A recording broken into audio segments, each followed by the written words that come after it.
Obunkenke bubadde ku kooti wano ku Buganda Road Court Hajjat bw'atulukuse amaziga ng'agamba Hajji amusonyiwe.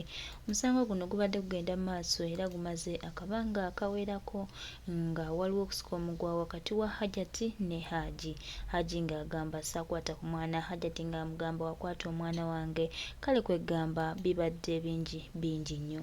Naye olunaku olwaleero Hajji aleeteddwa mu kkooti era bw'atyo omulamuzi n'asalawo ennaku z'omwezi nga 4 wagenda okuddamu okuwulira omusango guno. Naye kibadde ku kkooti mukwano gwange sina wenyinza kikunnyonnyola kubanga abantu bazze bangi mu kkooti, abantu bazze bangi era Hajjat abadde akuumibwa buttiribiri. Negataako ate tulabe embeera nga bw'ebadde mu kkooti. Tebibadde byangu naye Mukama ayisaawo era Hajji amuyisizaawo. To speed up the investigation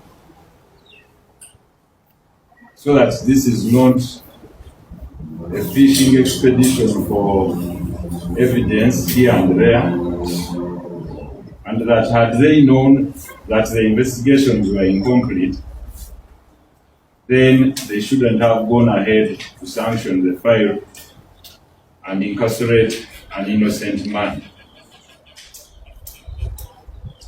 We so pray, Your Honor, that they do this expeditiously or as soon as possible, so the matter be heard quickly. We so pray, Your Honor. We are aware of the 6 months window, and we are aware that also the accused, theirs is freedom. We are also aware that we cannot apply for bail from this court, and we know where to proceed, Your Honor. But we thank you for the time, and we are ready to return at such a time that you may appoint, and we expect that the inquiries into the matter and the investigations will be complete so that the process of committal takes place and that the case be heard on its own. I beg to submit. So this being a capital offense, it's here only information in regard to the investigations. Through the state is advised to speed up on the investigations in regard to this case so that it can be disposed of from its merits in the appropriate court. For any other applications or prayers in regard to the accused's rights, they should be put before the trial court, which is the High Court, Criminal Division. So since the state has informed court that the investigations are not complete, it's adjourned. It's adjourned to the 13th of November 2024 at 9 o'clock for further mention. Otegeezezza omusango guno teguulibwa mu kkooti eno, genda kulira mu kkooti enkulu. Nabwekityo ategeezezza nti obudde olwabi lirina enkizo okuba tukola okunoonyereza temusawo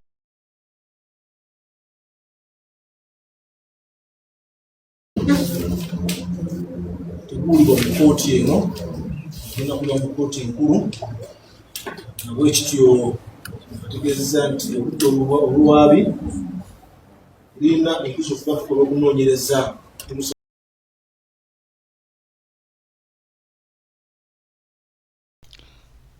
Bwetyo embeera bw'eri mu kkooti nga omusango gwa Hajji ne Hajjat gukyagenda mu maaso era nga ndowooza obugambo mubuwulidde.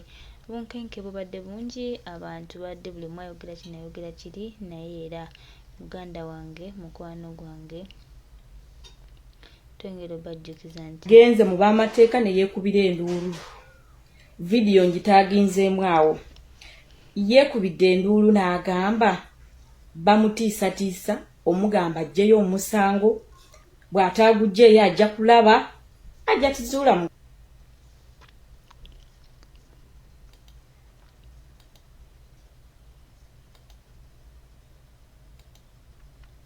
Ndowooza ensonga y'omusango mugiwulira bataata, musango ensonga efuuse nzibu nnyo.